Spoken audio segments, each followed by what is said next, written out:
बहुत ही अच्छा ट्रेलर है, आप उसके बारे में थोड़ा बताइए। मूवी के लिए क्या कहना चाहिए, किस तरीके के किरदार में नजर आने वाले हैं आप लोग?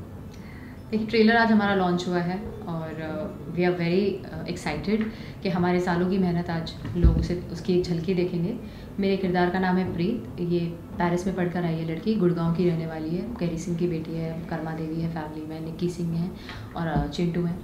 और इस कहानी के बारे में पूरी पिक्चर है। Preet is a very soft spoken, subtle, very soft spoken girl जो एक बदलाव लाना चाहती है एनवायरनमेंट में, वाटर रिजर्व्स क्रिएट करना चाहती है, फॉरेस्ट कंजर्वेशन चाहती है। बट उसकी जो सिचुएशन है परिवार की वो बहुत डिफरेंट है, तो वो आधा टाइम बैलेंस करती रहती है सिचुएशन को। वो बहुत सोच समझ कर बात करती है इन्हीं सब चीज़ों की वजह से। अक्षय, आप क्या कहना चाहेंगे, किस तरीके के किरदार में इस बार आप? यार ये है थोड़ा सा डार्क किस्म का किरदार है।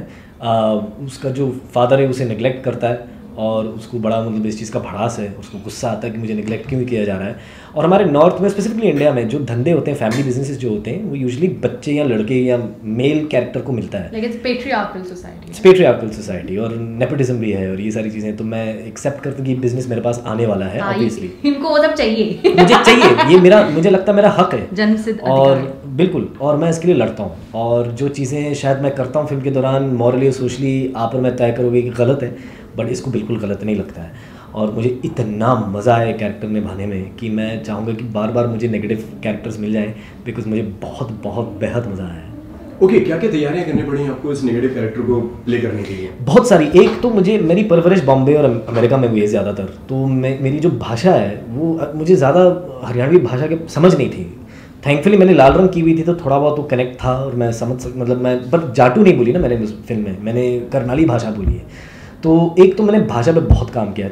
2 महीने 4 घंटे रोज़ मैं हरियाणवी फिल्में देखता था, हरियाणवी गाने सुनता था। और एक मेरे बहुत प्रिय डिक्शन कोच हैं प्रकाश भारद्वाज, जो आमिर खान साहब के साथ काम करते हैं, उन्होंने मेरे मतलब बहुत मेहनत की। तो एक तो वो था, और दूसरा था वो माइंड स्पेस में आने के लिए। बिकॉज क्या होता है कि मैं एक हंसता खेलता हंसमुख इंसान हूँ जहाँ तक मैं अपने आप को समझता हूँ, और मैं ज़्यादा ब्रूडिंग और शिकायत और गुस्सा वाला आदमी नहीं हूँ। तो उस माइंड स्पेस में आने के लिए मुझे काफ़ी समय लगा। बट थैंकफुली हम दिल्ली में शूट कर रहे थे, मेरे कोई दोस्त आसपास नहीं था, मेरी बीवी नहीं थी, कोई नहीं था, मैं अकेला आता था होटल रूम में, फिर जाता था काम पे। तो it was much easier to stay in a character. तो वो पूरे 30 दिन शायद हमारी बात सबसे कम हमने बात ही नहीं की पूरी फिल्म पे बात नहीं की, बिकॉज ये भी कैरेक्टर में थी, मैं भी कैरेक्टर में था। And it was the best for our parts. It was best for our parts and I think the film required it, because the director, the script, everything seem like यार इसमें तो अगर मैं ए गेम नहीं लाऊंगा ना तो मैं खत्म हो जाऊंगा। आपने क्या क्या तैयारियां करी इसके लिए? देखिए, मेरे लैंग्वेज कोच इस फिल्म के लिए जो हमारे फिल्म में किरदार निभा रहे हैं योगेश, वो थे। उन्होंने मुझे हरियाणवी सिखाई क्योंकि मैं हरियाणवी बिल्कुल नहीं जानती थी। मुझे बिल्कुल ऐसे भी नहीं था कि मैंने बहुत सुनी है। तो योगेश है, एक मेरे दोस्त हैं महेश, जिनसे मैंने पेजेस निकलवाए। फिर मैंने बहुत सारे, ये मैंने कभी बताया नहीं, अभी मेरे को याद आया, मैंने यूट्यूब पे इतने हरियाणवी वीडियोस देखे, इतने मैंने बकायदा 2 हफ्ते सिर्फ बैठ के हरियाणवी वीडियोस हर मिनट देखे हैं, गाने सुने, फोक सॉन्ग सुने, वहाँ का क्या कल्चर है, वहाँ पे कैसे लोग। बिकॉज लड़की पैदा हुई और बड़ी हुई गुड़गांव में है, लेकिन पढ़ाई करने जाती है पेरिस। तो मैंने तो शंकर से ये भी कहा था कि अगर मेरे पास कुछ वक्त होता तो मैं पेरिस जाती, वहाँ स्टे करती, थोड़ा वहाँ का आर्किटेक्चर समझती, क्योंकि ये वहाँ आर्किटेक्चर सीख के आ रही है जो वो यहाँ पे अप्लाई करना चाहती है। तो ये सब जो प्रीत की जर्नी रही है, मैंने उस पूरी जर्नी को समझने की कोशिश की कि वो बचपन से उसका जब उसकी पैदाइश हुई, वो लड़की पर क्या क्या गुजरा होगा, उसने क्या क्या जिया होगा, कहाँ कहाँ गई होगी, कैसे उसके दोस्त होंगे, वो कैसा खाना खाएगी, कैसे कपड़े पहनेगी, कैसा सोचेगी। तो ये सब एक कैरेक्टराइजेशन का हिस्सा होता है जो हम सब करते हैं। ओके, कितना वक्त लगा आपको उस कैरेक्टर के अंदर घुसने में और वो उस लैंग्वेज को पकड़ने में? वक्त बहुत कम था, 2 ही महीने थे, क्योंकि अक्टूबर एंड नवंबर में ऑन बोर्ड आई और जनवरी 15 को हमारी शूट शुरू हो गई। तो मुझे बहुत 1 मिनट पॉज कर तो बोल देते हैं मौली।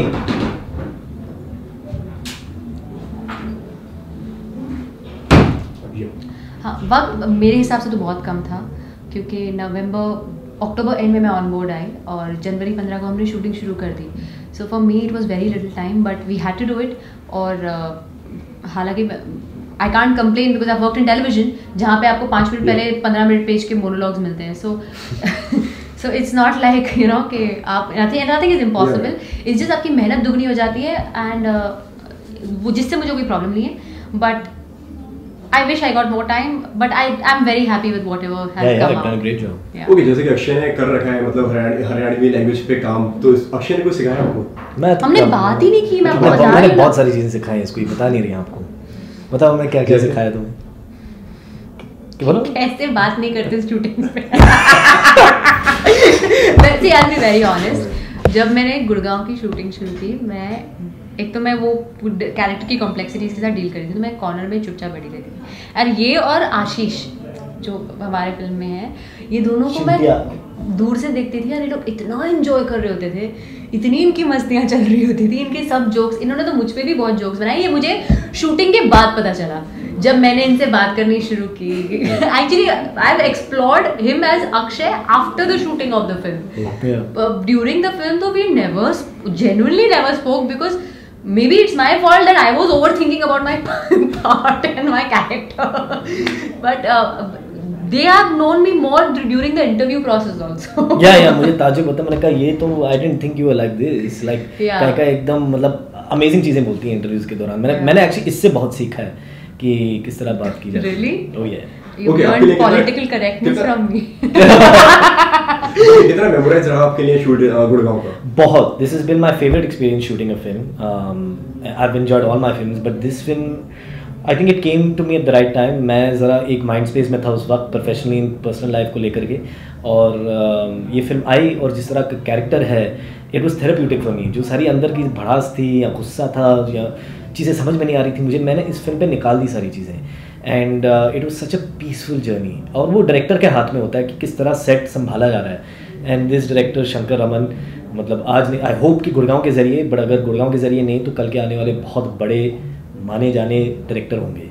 तो you can just kind of expect what atmosphere he created on set for us. इतनी मैं बोल रही हूँ, जितनी ये फिल्म का जैसे ट्रेलर लॉन्च हुआ आपने देखा, इतना वायलेंस है इस फिल्म में, इतना क्राइम है इस फिल्म में, और इसका सेट इतना शांत था, इतना स्पिरिचुअल था, इतना मेडिटेटिव था, मैं आपको बता नहीं सकती। It was like these very spiritually awakened people were making this crime thriller movie, and वो इतना सेंसिटिव काम ऐसे ही माहौल में निकल सकता है। और ये सेंसिटिव किरदार भी है ना, तो you need a very mature director to understand, because these he is not portrayed these people as bad people, because He's not judged every character. या उसने जज नहीं किया। दैट्स वेरी ओके, क्या क्या डिटेलिंग करनी पड़ी आपको इस कैरेक्टर को निभाने के लिए? मतलब इसका नेगेटिव कैरेक्टर, तो क्या क्या डिटेलिंग करी, और ट्रू इंस्पायर्ड बाय, जैसे कि हमने लिखा उसमें लिखा यार मैं स्टोरी से इंस्पायर्ड है। बिल्कुल मैं किसी को कॉपी नहीं करना चाहता हूँ, वैसा कुछ नहीं था। तो I had to dig, because हर इंसान के अंदर एक डार्क साइड होता है। हम nobody is perfect, nobody is pure white, ऐसा कोई इंसान नहीं है। इनफैक्ट जो इंसान ऐसे नज़र आते हैं आपको, वो ज़्यादा डार्क होंगे अंदर से। So I had to tap into myself and see कि मेरा डार्क साइड क्या है, और वो बहुत थ्रिलिंग एक्सपीरियंस, मैं झूठ नहीं बोलूँगा आपसे, कि it's very, once you connect to the dark side and you understand कि मेरे अंदर ये चीज़ है जो काला है या डार्क है, and to tap into that, उसमें बहुत मज़ा आता है। फिर आमतौर पे क्या आता है कि हम यहाँ पर बैठे हैं, मैं रागिनी के साथ हूँ तो हम अच्छी तरह बात करेंगे दूसरे से, इसकी माँ मिलती है मुझे तो मैं अच्छी तरह पेश आता हूँ। लेकिन जब ऐसा किरदार निभाना पड़ता है जो ही डजंट केयर कि आप उसके बारे में क्या सोचते हो, उसमें एक अलग ही इन्जॉयमेंट है। तो उसको ढूंढने के लिए मुझे काफ़ी समय लगा, लेकिन मुझे मिल गया मेरे अंदर क्या डार्क है। जब मैं शूट भी कर रही थी ना, जब मैं इन्हें, मैं I never told you this, but जब मैं इन्हें देखती भी थी ना, तो मुझे लगता था ये निक्की है, और वो इतना नेचुरली आपका निकलता है अंदर से instinct, you know, this is Nikki and this is how he is and this is how it should be. So in my head you have always been Nikki, right from the first day I met you for the script reading. चलो that's great too. So it was till the time we started talking, and I discovered Akshay as a person, because maybe he is also subconsciously thinking about his part, and you know, so हर एक actor करता है, as you rightly said, कि आपके subconsciously वो चलता रहता है। एक बार आपने स्क्रिप्ट पढ़ ली ना, आप भले उस फिल्म का हिस्सा ना हो, आप वही सोचेंगे। भले मैं अगर अपने दोस्त की, मतलब मेरे फ्रेंड हैं जिनकी मैंने स्क्रिप्ट पढ़ी है, अगर मुझे उसका कोई किरदार निभाना है जो मैं नहीं निभा रही हूँ, सबकॉन्शियसली एज एन एक्टर वो हमारी एक बीमारी है, हम वो सोचेंगे ही सोचेंगे। ऐसे नहीं कि मैं ये 4 घंटे निकाल के बोलता हूँ कि मैं अभी बैठ के किरदार पे होमवर्क करूंगा 4 से 8 बजे तक, ऐसा नहीं होता है। Like you have to just keep thinking and thinking and thinking, और वो चलता रहेगा। आप उसको एक्सप्लोर, वो आपके जहन में आ जाता है। हाँ, उसको कोई हद नहीं है, उसकी कोई अंत नहीं है। इनफैक्ट उससे डिस्कनेक्ट करना बहुत मुश्किल है, क्योंकि वो आपके, इट्स लाइक इंट्रावीनस, वो आपके इतना अंदर चला जाता है कि जब आपकी फिल्म की शूटिंग खत्म हो जाती है, तो तो मैंने अपने एक्टिंग टीचर जिनसे मैंने बहुत सारी वर्कशॉप्स किए, अतुल मोंगिया जी, तो मैंने उनसे ये पूछा, मैंने बोला Atul how do you disconnect? He said you need to love yourself as a person so much to come back to who you are. तो आपको खुद से एज एन आर्टिस्ट अपनी पर्सनैलिटी से इतनी मोहब्बत होनी चाहिए कि आप जो भी किरदार निभाएं आप उसको फिल्म की शूटिंग के बाद ख़त्म करके वापस अपने पास वापस आ जाएं। बड़ा अजीब सा मार्लन ब्रैंडो ने कहा था कभी कि 94% आपको किरदार निभाना पड़ता है, 6% आपको अपने होश होना चाहिए, नहीं तो आप डिस्कनेक्ट नहीं कर पाओगे। Yes, you have to be aware about your own self, क्योंकि कितनी बार हम एज एक्टर्स कितने आप पास में देखें जितने ब्रिलियंट एक्टर्स हैं who have lost themselves to the parts, who have become those people, and actually a good director can change the way you think. Trust me, it is so scary, it's freaky, but a good technician will know how to get back. That's true. Okay, कहाँ ज़्यादा comfortable मानते हैं अक्षय आप negative और positive में? यार मैं ऐसे सोचना चाहूँगा कि मैं दोनों में कंफर्टेबल अपने आप को महसूस करता हूँ, कैरेक्टर नेगेटिव हो या पॉजिटिव हो, as long as it's a challenge. मैं चैलेंजेस में कंफर्टेबल हूँ, जब चैलेंज नहीं रहता तो मैं थोड़ा ऐसे मैं कर लूँगा टाइप्स हो जाता है, बिकॉज मुझे पता है कि मैंने एक्टिंग की हुई है काफ़ी सारी, मुझे काम आता है। तो अगर कोई मतलब इतना चैलेंजिंग कैरेक्टर ना हो, मैं ऐसे आंख बंद करके कर लेता हूँ, पर जब कुछ चैलेंजिंग हो तो फिर मुझे बहुत मज़ा आता है। So that is really what I look for, not with the characters positive और नेगेटिव और ग्रे और व्हाटएवर। ओके रानी, जैसे हमने आपको हमेशा एक पॉजिटिव किरदार में देखा है जी, तो आप कुछ ऐसे नेगेटिव करने के मतलब कुछ नेगेटिव किरदार निभाएंगे आगे जाके कुछ? I would love to play Nikki Singh. I told him the first thing was that I would have, if I was a boy, I would have loved to play this part. That's a very good part. Because we are stuck in a moral confinement and a cultural space which we have been given as people. एक society ने एक ढर्रा बनाया हुआ है जिसके अंदर हम जीते हैं। As an actor the beauty is कि आप अपने लाइफ को एक्सप्लोर करें वो सब बन के जो आप नहीं है। बिल्कुल बिल्कुल बिल्कुल, इसलिए तो मैं एक्टर So, बना हूं। exactly मैं अपने आप को बोरिंग मानता हूँ, तो ये कैरेक्टर्स ही मुझे खेल लेते हैं जो अलग अलग चीजें करते हैं। I feel good when I'll tell you something, I'm the most comfortable when I'm playing something else. The minute you say कि आपको रागिनी की तरह बिहेव करना है, मैं चुप हो जाऊंगी। I will not know what to do. So it is always good to be someone else because you always have another mask on you, and that's a very comfortable space to be in. That's the right thing. She's so smart. Okay, एक चीज और गुजारना चाहूँगा। आपके face पे ऐसे ये करा गया है, इसके बारे में थोड़ा बताइए। अरे नहीं यार, नहीं, ये this has to stay थोड़ा private Suspense. because suspense is suspense, bro. Can't break it. It's a crime thriller, तो कुछ तो पर हम बताने की कोशिश कर रहे थे कि हाँ कुछ तो होता है उसके साथ, बट क्या I mean, होता है family कुछ 4 portrait अगस्त को में आके किसी ने देखना अगर- पड़ेगा। हाँ, 4 अगस्त को देखें अपने नजदीकी सिनेमा घरों में Gurgaon, because it's worth it. Okay, Pankaj ji भी काफी It's सीरियस worth it. दिख रहे हैं, जैसे पोस्टर में हमने देखा, तो उनके साथ में कैसा एक्सपीरियंस था आपका काम करने का? किसी पंकज जी के साथ?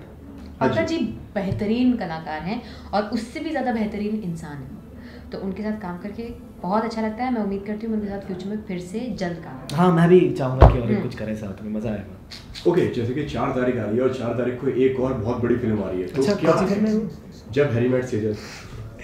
यार ऐसे कोई मुकाबला ही नहीं है। तो एक्साइटेड है और नर्वस है, क्या है? नहीं, हम एक्साइटेड ही हैं हम खुश हैं। बिकॉज सी क्या होता है जब शाहरुख खान की फिल्म आती है तो लोग तय कर लेते हैं कि 4 अगस्त को दे नो कि डेट क्या है शाहरुख खान की रिलीज़ के, तो सबको मन में पता है कि 4 अगस्त को मैं फिल्म देखूंगी या देखूंगा, तो सब एक्साइटेड हो जाते हैं। तो एक चीज़ वो एक डेट, एक त्यौहार बन जाता है, शाहरुख खान की फिल्म आ रही है। तो आई नो कि ऑडियंसेस के जहन में ये चीज़ है कि 4 अगस्त को एक फिल्म आ रही है, हम देखेंगे।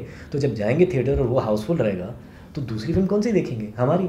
तो मैं बहुत एक्साइटेड हूँ। It's a correct time to release with. I think it's the best date we got also because ये बहुत अलग फिल्में हैं। ये बहुत अलग फिल्में, एक लव स्टोरी है, एक क्राइम थ्रिलर है, तो इट्स लाइक एक ही थाली में आपको मिठाई भी मिल रही है और आपको करेला भी मिल रहा है। So, करेला दोनों का अपना स्वाद है। आई लव करेला। दोनों को मिठाई ही कहते हैं। क्यों मिठाई? करेला क्यों? मैंने थोड़ी आई डिडंट से मिठाई कौन सी पिक्चर है। वो तो शाहरुख खान वाली करेला है। नहीं, एक सेकंड, करेला होना कोई बुरी चीज थोड़ी है। Karela is good for health, it cures diabetes. करेला से कड़वा। Nobody wants anything for health though. It cures diabetes. Okay, so all good things. I think एक मिठाई है देसी मिठाई और दूसरी होगी कुछ like you know what I meant to say that different flavours. This is what I want. Like chocolate is okay, नहीं लगता नहीं कहीं ना कहीं एक ऑडियंस बढ़ जाती है यार, कहीं ना कहीं एक अगर बड़ी फिल्म, एक और बहुत बड़ी फिल्म आ रही है बड़ी स्टार कास्ट के साथ में, तो ऑडियंस जो है देखिए शाहरुख सर को हम सॉरी वो आप बहुत कुछ बड़े और पूछ रहे हो ना? That's the director behind you. यार मैं बोल रहा हूँ यार काफी बड़ी जब फिल्म आ रही है तो कहीं ना कहीं ऑडियंस बढ़ जाती है, ऐसा नहीं लगता आपको? नहीं, मैं समझ नहीं रहा हूँ क्या क्या कह रहे He's saying बड़ी फिल्म आती है तो ऑडियंस वहाँ अट्रैक्ट होती है, ऐसा अच्छा, आपको बढ़ नहीं जाती है लगता? audience। बढ़ जाती है, मतलब जो आपको divide हो बिल्कुल, जाती है। बिल्कुल, बिल्कुल, but मुझे इससे also- मूवी पे कहीं ना कहीं असर पड़ता है। मुझे ये भी लगता है कि आज की डेट में इतनी फिल्में रिलीज होती है, आपको कभी सोलो रिलीज नहीं मिलने वाला है। आई प्रॉमिस यू, जो ये सवाल पूछा जा रहा है क्लैश का, आने वाले 2-3 साल में कोई नहीं पूछेगा, बिकॉज हर एक फिल्म को क्लैश करना ही करना है, जगह ही नहीं है। तो हम कब तक वेट करते हैं? अगस्त में 7 फिल्में आ रही हैं। एंड आई ऑनेस्टली बिलीव, मैं जितनी भी मेरा अनुभव रहा है, जितनी भी मेरी फिल्में रिलीज हुई हैं, मैं ऑनेस्टली बिलीव करता हूँ अगर आपकी फिल्म अच्छी है वो चलेगी। आप कितनी भी मार्केटिंग कर दो, कितनी भी कुछ भी कर दो, अगर अच्छी फिल्म है तो चलेगी, नहीं तो नहीं चलेगी। देखिए इसका किसी भी डेट पे सिंपल फंडा है, ठीक है? फ्राइडे आपकी फिल्म रिलीज हो रही है, आपके रिव्यूज थर्सडे तक आपको मिल रहे हैं। आज की तारीख में वर्ड ऑफ माउथ बहुत बड़ी ट्विटर, सोशल, फेसबुक, मीडिया बहुत बड़ी, तुरंत लोगों को ऑडियंस पता को चलता पता है उनको क्या देखना है। And Shahrukh sir is a huge star, we can't even think of comparing to Shahrukh sir. He is been around for so long, he is a stalwart, he is a living legend, so we can not even think of comparing to Shahrukh There is no sir. comparison. There is zero comparison. If we are thinking like that, then हमारी बुद्धि में कुछ गड़बड़ है। So we can't think like that. A. Secondly, it's an honor to be on a cinema theater alongside a Harry Met Sejal. If we have got that space to stand next to such a stalwart and a living legend, we are highly humbled and highly honored. We would want he watches our film. बहुत boring मत हो आप। We would want I would love Shahrukh sir to see Gurgaon because he's such a brilliant mind. आपके पास time का है, but cash को निकाले और देखे। ओके, और क्या क्या आने वाला है इसके अलावा गुड़गांव के बाद में? फिलहाल मेरे लिए गुड़गांव मेरी कालाकांडी आ रही है 8 है। सितंबर को, Yeah. और फिर बॉम्बेरी आएगी जो राधिका आप्टे और सिद्धांत कपूर भी हैं उसमें, वो आएगी नवंबर-दिसंबर में। ओके, टीजर को काफी प्यार मिल रहा है कालाकांडी। हाँ, काफी ट्रेलर प्यार के मिल लिए रहा है। कितना एक्साइटेड है? मैं बहुत एक्साइटेड हूँ, और मुझे लगता है कि बहुत बेहतरीन फिल्म है। अक्षत वर्मा एक बहुत बड़े लेखक हैं, आई थिंक इंडिया के one of the best writers हैं। Every character is so well etched out, और वो पागलपन वाली फिल्म है, और उतना ही मज़ा आया हमें शूट करने के दौरान। So I am really excited for the audience to watch that as well. Okay, और क्या कहना चाहेंगे याद अपने फैंस और दर्शकों से आप? मैं कहना देखिए चाहूँगा गुड़गांव। कि 4 अगस्त को आएँ, और ये फिल्म आपका समय डिजर्व करता है। नहीं तो मैं बोल नहीं पाता आपको, मैं बोलता आप घर पे रुक जाओ, क्योंकि बेहतर फिल्म है ये। आप आकर के देखें, हमें सपोर्ट करें, और ये ब्यूटीफुल चेहरा को देखें आप स्क्रीन पे। जो thank you Shane Raghavan.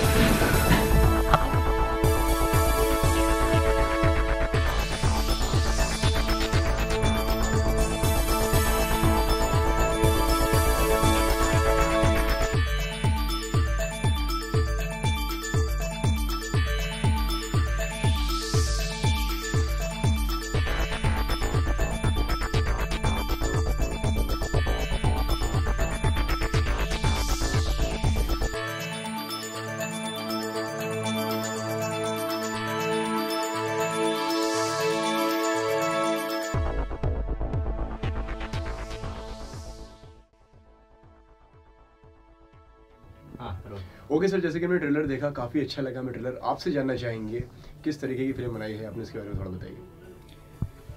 Film genre तो थ्रिलर है जी। गुड़गांव में सेट है। एक परिवार की कहानी है, जो परिवार रियल एस्टेट बिजनेस में है। सो फिल्म तो वही है। सर आपसे जानना चाहेंगे, जैसे कि हमने देखा you are playing a father, तो उसके बारे में थोड़ा बताइए, कैरेक्टर के बारे में। वो घर का मुखिया है, उसका परिवार है, बाप है वो, उसकी थोड़ी जर्नी है। कुछ देर मैं यंग भी हूँ फिल्म में, 15-20 साल पहले का। तो काफ़ी कठिन रोल है, बहुत लेयर्ड वाला किरदार है। जितना दिखता है, जितना वो दिखाता है, उतना या उससे ज़्यादा छुपाता भी है। बट सेम टाइम एक्टिंग में वो टास्क होता है कि आप जो छुपा रहे हैं वो भी दिखना चाहिए।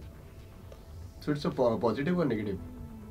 आप उसको उसमें बांट नहीं सकते, ग्रे कह सकते हैं, ग्रे है। हाँ, ग्रे में थोड़ा डार्कर साइड ज़्यादा लिए हुए हैं, लेकिन वो परत दर परत खुलेगा, और वो आपको नफरत बिल्कुल नहीं होगी उससे, या हो सकता है हो भी जाए नफरत। दोनों स्थिति हमारे लिए सही है हो जाए तो भी। तो कठिन रोल था मेरे लिए। मेरे पास उतने अनुभव नहीं है जितने केरी सिंह के अनुभव हैं उस किरदार के। वो कुछ किसान से 20,000 करोड़ का आदमी बना है, मैं किसान से छोटा एक्टर नहीं बन पाया अभी तक। तो उनके अनुभव मेरे से ज़्यादा थे। तो मेरे लिए जो गाइडलाइन, मैं बड़ी अच्छी बात कही थी शंकर जी ने, कि ये स्क्रिप्ट जो मैंने लिख के आपको दी है, केरी सिंह का किरदार या जो स्क्रिप्ट, ये मैप है। इस पे जर्नी आपको करनी है, आप तय करो कहाँ रुकना है, कहाँ नाइट स्टे करना है, कहाँ किस ढाबे पे खाना है। तो बड़ी छूट दी थी इन्होंने। तो कलेक्टिव काम होता है सिनेमा, किसी एक इंडिविजुअल का काम होता नहीं है। तो बस हम सबके सहयोग से फिल्म बनी है, बहुत अच्छी बनी है। वो आपको ट्रेलर में आपने खुद ही बोला कि अच्छा लग रहा है। तो यही है बेसिक बातें। सर आपसे जानना चाहेंगे किस तरीके से आपने इस फिल्म के लिए कैरेक्टर्स का चुनाव किया है, और अक्षय हैं, रागिनी हैं, सर हैं, तो कितना मुश्किल था आपके लिए इस कास्टिंग को करना? एक्चुअली क्या था कि जब शुरू में मैंने कहानी लिखी थी तब मैंने किसी को सोच के नहीं लिखा था, किसी पर्टिकुलर एक्टर को। बट जब लिख लिया तो अब इसमें ऐसा टिपिकल वो हीरो हीरोइन वाली तो कहानी नहीं है जिसमें आप कह सकते हो कि ओके सर, तो किस तरीके से आपने चुनाव किया कैरेक्टर्स का, और किस तरीके से कहानी आपके दिमाग में आई? पहला वाला करता हूँ, बहुत बड़ा क्वेश्चन है। तो जब मैं लिख रहा था तब मेरे मन में कोई पर्टिकुलर एक्टर नहीं था एज सच, और ये टिपिकल वो हीरो हीरोइन वाली कहानी भी नहीं है कि आपको पता है हाँ यार इन दोनों को लेना है, मेन है। तो कास्टिंग हमेशा was going to be a challenge, especially अगर आप मेन स्ट्रीम फिल्म बना रहे हो, क्योंकि आप छोटी फिल्म बना सकते हो जो इंडिपेंडेंट थोड़े नॉन एक्टर्स को लेके बना सकते हो। उस टाइप की फिल्म हमें एक तो बनानी नहीं थी, दूसरा वो वर्क नहीं करता इस पर्टिकुलर स्टोरी के लिए। तो हम चाहते थे कि जो भी कास्टिंग हो वो सारे मतलब टॉप क्वालिटी एक्टर्स होने चाहिए प्राइमरीली, मोर देन सेलिब्रिटीज़। क्योंकि अगर कोई कल को बोलता है स्टार शाहरुख बोलता है कि मैं करूँगा पिक्चर, तो फिर obviously it would have been considered. But I think my primary thing was कि actors with really powerful I would say people who have done a lot of work, people who get the idea, get the milieu, get a sense of this world, वो सबसे ज़्यादा important थे मेरे लिए। So like say for example Pankaj, when I met him, तो हमारी जब लंबी बात हुई स्टोरी को लेके, तो उसमें मैं इनसे कम्युनिकेट कर पाया कि ये जो टेक्स्ट है ना वो खेल नहीं है, खेल है सब टेक्स्ट जो हम बोल नहीं रहे हैं। अब मान लीजिए नॉर्मल रेगुलर रोज़ के रिश्तों में हम एक दूसरे से बात करते हैं मगर वो नहीं कहते जो कहना चाहते हैं, या फिर वो नहीं कहते जो जिससे कहने से डरते हैं। I was more interested in that, क्योंकि जब आदमी छुपा रहता है तब वो प्यार कैसे कर सकता है, वो फीलिंग कैसे लाएगा कि मतलब मैं जुड़ना चाहता हूँ लोगों के साथ, मैं कनेक्ट होना चाहता हूँ। तो एक परिवार की कहानी है जिसमें हर एक जो कैरेक्टर है वो हर एक कैरेक्टर एक हैप्पीनेस की खोज में अपने हिसाब से जो उसकी हैप्पीनेस है वो अनडिफाइंड है। मगर क्या होता है कि जब आप हैप्पीनेस की खोज में जाते हो तब आपको चैलेंजेस या रुकावट मिलेगी। जब रुकावट मिलती है तो आपको एक पावर समन करनी पड़ती है, अंदर से एक शक्ति लाते हैं आप अंदर से उस चैलेंज को पार करने के लिए। मगर कई बार ऐसा होता है कि जो पावर आप निकालते हो अंदर से वो आप कंट्रोल नहीं कर पाते, वो आपके हाथ से निकल जाता है। बेसिकली वो कहानी है कि आपके पास पावर तो आ गया मगर आपको उसको हैंडल करना नहीं आया। तो ये हर एक कैरेक्टर को, खासकर जैसे कैरी Singh character, I don't see him as bad और evil, I see him as somebody किसके साथ मैं एम्पैथाइज कर सकता हूँ। एंड ऑफ द डे मुझे लगेगा हाँ यार इसको वो मिल जाता तो शायद ऐसे नहीं होता है, या फिर इसके साथ कुछ अच्छा हो जाता तो ऐसे नहीं होता। हालांकि जो किया होगा वो गलत है, सही है, वो तो कोई भी डिबेट कर सकता है। But it was a journey to empathise with them rather than to जज देम। ओके सर, जैसे कि हमने आपको हमेशा एक अलग अलग किरदार में देखा हुआ है, तो ये कैरेक्टर अपने कितना चैलेंजिंग था? बहुत कठिन था। मैंने पहले बोल चुका हूँ ये सारी बातें कि मेरी उम्र, मेरा अनुभव इनसे बिल्कुल अलग है, बिल्कुल ऐसा अनुभव मेरे पास नहीं है। तो मुझे कैरी सिंह, हाँ एक आध कॉम्प्लेक्स इसके मेरे पास थे, और इसलिए भी मुझे ये रोल करना ज़रूरी था कि मैं बतौर इंसान उन कॉम्प्लेक्स से निकल जाऊँगा एक किरदार को करके। बतौर अभिनेता हम कोई भी किरदार करते हैं उसमें अपने बहुत कुछ देते हैं, तो वो किरदार भी हमें बहुत कुछ चीज़ें दे के जाता है फिल्म ख़त्म होने के बाद। सक्सेस से रिलेटेड नहीं है कि बॉक्स ऑफिस सक्सेस दे के जाता है, बड़ा स्पिरिचुअल बात है ये अभिनेता के लिए कि हम अपना अनुभव, 40 साल का अनुभव डालते हैं किसी रोल में। तो वो किरदार का जो अनुभव है ना वो भी हमें थोड़ा ग्रो करता है, अगर बहुत सच्ची, बहुत ईमानदार काम प्रयास हो किया जाए। क्योंकि हम सब कुछ एरिया में फंसे हुए लोग हैं, आप सब लोग एक आध ब्लॉकेज, एक आध कॉम्प्लेक्स हमारे अंदर होते हैं। तो कुछ किरदार को करने में कुछ कॉम्प्लेक्स ख़त्म हो जाते हैं, थोड़े मूव ऑन हो जाते हैं आप, थोड़े ग्रोथ आपकी हो जाती है, थोड़ी समझ बड़ी हो जाती है, अगर ऐसी मीनिंगफुल स्क्रिप्ट लिखी हो तो, जिसमें बात हो तो मेरे लिए यही था कि मैं केरी सिंह को मैंने जितना दिया है वो शायद केरी सिंह ने भी मुझे कुछ दिया है। ओके सर, लैंग्वेज एक हरियाणवी फिल्म है, हरियाणवी एक्टर है, तो आपको लैंग्वेज के लिए क्या क्या तैयारी करनी पड़ी उसके लिए? मैंने बहुत ज़्यादा लैंग्वेज की तैयारी नहीं की, क्योंकि मेरा बहुत यकीन है, मानना है एक चीज़ में कि लैंग्वेज से ज़्यादा बॉडी लैंग्वेज ज़रूरी है। क्योंकि मैं बहुत मेहनत करने में बिहार का हूँ, मेरी आम बातचीत में बिहार का थोड़ा सा फ्लेवर आता है। मैं बहुत मेहनत कर लूँगा तो भी मैं गलत हरियाणवी बोलूँगा, ये मुझे पता है। मैं 100% सही नहीं बोल सकता हूँ, क्योंकि मैं वो भाषा नहीं जानता हूँ, 2-4-10 जगह सुनी है। और ना ही मैं मिमिक्री आर्टिस्ट हूँ। मिमिक्री आर्टिस्ट बहुत उनके पास एक ये गिफ्ट होता है कि बहुत जल्दी वो सुन के ना पकड़ लेते हैं साउंड और वैसा बोल देंगे। मैं किसी को मिमिक नहीं कर सकता। तो मुझे अमूमन भाषा से ज़्यादा मैं वो देह की जो भाषा होती है, बॉडी लैंग्वेज, उस पर प्रयास करता हूँ।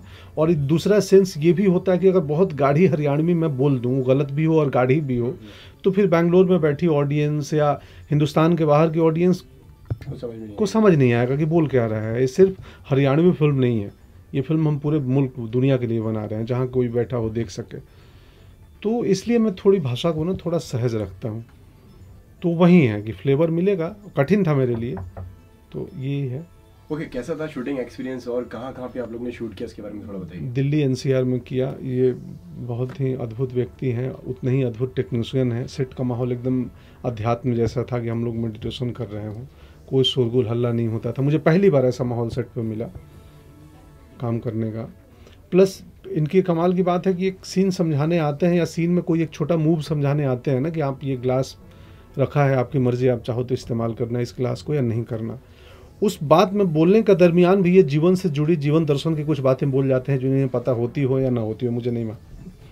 तो मेरे लिए वो बड़ा कमाल था कि कुछ छोटी से छोटी इंस्ट्रक्शन देने आते थे ना, वो सिर्फ उस सीन के लिए, उस मोमेंट के लिए वो इंस्ट्रक्शन नहीं होता था, मेरे लिए वो ज़िंदगी का इंस्ट्रक्शन बन जाता था कि अरे यार ये तो कमाल की बात बोल गया। तो ये है छोटे में। ओके सर, क्या क्या मतलब किस तरीके से आपने और क्या क्या डिटेलिंग करनी पड़ी आपको इस कैरेक्टर को सबको लेने के लिए? और काफ़ी वायलेंस भी है और एक नेगेटिव कैरेक्टर भी, जैसे कि अक्षय ने बताया कि he is playing a negative character, और रागिनी एक अलग से एक पेरिस में शायद वो पढ़ कर आई है। तो कैसा, क्या क्या किस तरीके से आपको उनको ब्रीफ करना पड़ा? See, actors, they're all very good actors. Yeah. ठीक है, they're very experienced actors. So मैं मानता हूँ ये मेरी फर्स्ट फिल्म है एज ए डायरेक्टर। तो मैं किसी को बता रहा था कि इसमें जो एक चीज़ अलग थी बाकी एक्सपीरियंसेस से, वो था एक्टर से बात करना। क्योंकि एज ए सिनेमेटोग्राफर मैं एक्टर से बात नहीं करता हूँ, वो सिर्फ डायरेक्टर करते हैं। मैं ज़्यादा से ज़्यादा बोलूँगा यहाँ खड़े रह जाओ, यहाँ मत खड़े रह जाओ, उतना ही बोलूँगा मैं। और इमोशनली कुछ इमोशनल या कुछ पर्टिकुलर परफॉर्मेंस ओरिएंटेड बताना होगा तो मैं डायरेक्टर से बात करूँगा, मैं एक्टर से बात नहीं करता। तो इस बार मेरे को चांस मिला, और चांस क्या हो तो मैंने लिया कि मैं as a human being connect कर रहा हूँ। तो जो एक्टिंग है, जो मेरे हिसाब से परफॉर्मेंस होती है, वो होता है कि आप अपनी लाइफ से कुछ लेके आते हो। आपकी लाइफ में कुछ कनेक्शन अगर बनाऊँ मैं उस कॉन्टेक्स्ट में, तो आप उसको आप निकाल सकते हो बाहर। तो हर एक एक्टर के साथ मेरे वो कॉन्वर्सेशंस थे कि ये सिचुएशन है, ये दुनिया है, और हो सकता है कि आप एग्जैक्ट इस सिचुएशन में अपनी लाइफ में नहीं रहे होंगे, मगर अवस्था वही है। तो आप क्या करेंगे? आप छुप जाएंगे या कुछ बोलेंगे या क्या करेंगे? तो उस हिसाब से मेरी बात होती थी। मैं सिनेरियोज बताता था, मैं कभी वो नहीं बोलता था कि ऐसे देखना, ऐसे करना, वैसा वो था भी नहीं इंटरेस्ट में। और क्या बोलूँगा इनको मैं, मतलब इनको ज़्यादा पता है अपने काम के बारे में। ओके सर, अगस्त आने वाला है, 4 तारीख को ये आ रही है, फिर उसके बाद में एक और भी फिल्म है। तो कितना बर्डन देखते हैं आप अपने ऊपर? मेरे ऊपर बिल्कुल बर्डन नहीं है, क्योंकि मेरे ऊपर, मेरे कंधे पे पैसे नहीं लगते हैं। बर्डन तब होता है ना जब आपका प्राइस होता है कि आप पे इतना प्राइस लगा। मैं प्राइसलेस हूँ, तो मैं प्राइसलेस में दोनों चीज़ होती है, या तो मुफ्त हूँ या तो बेशकीमती हूँ। ओके, तो हमारे ऊपर कोई बर्डन नहीं है दोस्त, हमारा काम है अभिनय करना और निकल लेना। ओके, आपके दूसरे ट्रेलर को भी बहुत प्यार मिल रहा है, बरेली की बर्फी। हाँ, उसके बारे में क्या कहना चाहेंगे? वो भी बड़ी खूबसूरत, बेहद ही खास फिल्म है, बिल्कुल अलग उसका ज़मीन है, लैंडस्केप उस कहानी की। बहुत प्यारी सी मीठी फिल्म है वो, फैमिली एंटरटेनर टाइप है। बहुत इंटरेस्टिंग रोल है मेरा उसमें भी। अरे क्या बात है, 2 बाप बनूंगा मैं अगले महीने, और दोनों बाप बिल्कुल अलग हैं। हाँ, अभी मुझे याद है, दोनों बाप बिल्कुल ही अलग हैं, बिल्कुल ही अलग है। मेरा बर्डन का मतलब वही था। हाँ, नहीं, मैं बाप बनूंगा, अगले महीने 2 दफ़े बनूंगा, तो ये बर्डन अच्छा है, हम तो चाहते हैं बाप बनते रहें। ओके, 4 तारीख को लेके कितना प्रेशर है? कहीं ना कहीं प्रेशर है, एक्साइटेड है, नर्वस है, क्या है? क्योंकि एक बहुत बड़ी फिल्म के साथ में आपकी फिल्म क्लैश होने वाली है जब हैरी मेट सेजल के साथ में, तो क्या कहना चाहेंगे इसके बारे में? भाई 4 तारीख चमत्कार है हमारे लिए, क्योंकि ये मैं बोलूँगा कि आप जीवन में कुछ चाहते थे और वो हो रहा है, तो it's nothing short of a miracle. And अगर उस संदर्भ में आप देखोगे तो ना कोई क्लैश है, ना कोई वो है, ना कोई मतलब बेचैनी है, ना कोई एजिटेशन है, मतलब आपको तो मिल गया ना आपको जो चाहिए, तो उसमें अच्छा ही होता है, और अच्छा ही हुआ इसलिए इतनी दूर आए। सो मैं ये कहूँगा कि हमसे जितना हो पा रहा है और होगा, हम इस फिल्म को इस फिल्म का कॉन्टेक्स्ट बनाएंगे हमारे प्रमोशन में कि ये फिल्म है, इस बारे में है, ये है, और जैसे आपसे बात कर रहे हैं तो हम ये बताना चाहेंगे दर्शकों को और बोलेंगे कि आइए देखिए फिल्म, और इसलिए मत देखिए क्योंकि वो वैसी फिल्म है और ये वैसी फिल्म है या हमारी वैसी फिल्म है, हमको वही फिल्म है, आके देखिए। सर आप क्या कहना चाहेंगे? कुछ नहीं कहना चाहूँगा, बहुत बढ़िया। मैं तो चाहता हूँ हैरी मेट सेजल पे इतनी ऑडियंस आ जाए कि हाउसफुल हो जाए। सब जो बचे हुए लोग हैं वो अपने आप गुड़गांव में आ जाएंगे। थिएटर तक आया हुआ आदमी कुछ भी देख के जाता है कि नहीं, तो ऐसा कुछ नहीं है, बिल्कुल सर से सहमत हूं। मतलब कि कहीं ना कहीं ऑडियंस बढ़ जाती है। हाँ, ऑफ कोर्स बढ़ जाती है, बट वो देखो क्या, हिंदुस्तान में इतनी फिल्में बनती हैं कि कोई फ्राइडे खाली नहीं होता है, हर फ्राइडे को 4 फिल्में आती हैं। स्वाद भी होता है, ऐसा नहीं है कि हिंदुस्तान के सारी ऑडियंस सिनेमा जाने वाली शाहरुख खान की ही फिल्म देखने जाती होगी। कुछ लोग ऐसे भी होते होंगे कि नहीं ये देख लेना है। हमारी फिल्म की जो ऑडियंस है, जो लोग हैं, जो मुझे लगता है जो देखेंगे, वो शायद अलग लोग हैं। तो ऐसा कुछ लड़ाई नहीं है, बिल्कुल लड़ाई नहीं है। मतलब देखिए, हमारे गुड़गांव बनाने से ऑडियंस बढ़ी नहीं है। People make a choice and they should. जैसे आपको आपकी अपनी टेस्ट है लाइफ में, जैसे ये स्वाद के बारे में बात करते हैं, तो औरों की भी है। तो हम ये थोड़ी कह रहे हैं कि जिनका ये स्वाद है उन्हीं के लिए बना है। हाँ, कि आप आप अलाउड नहीं है ऐसा थोड़ी है।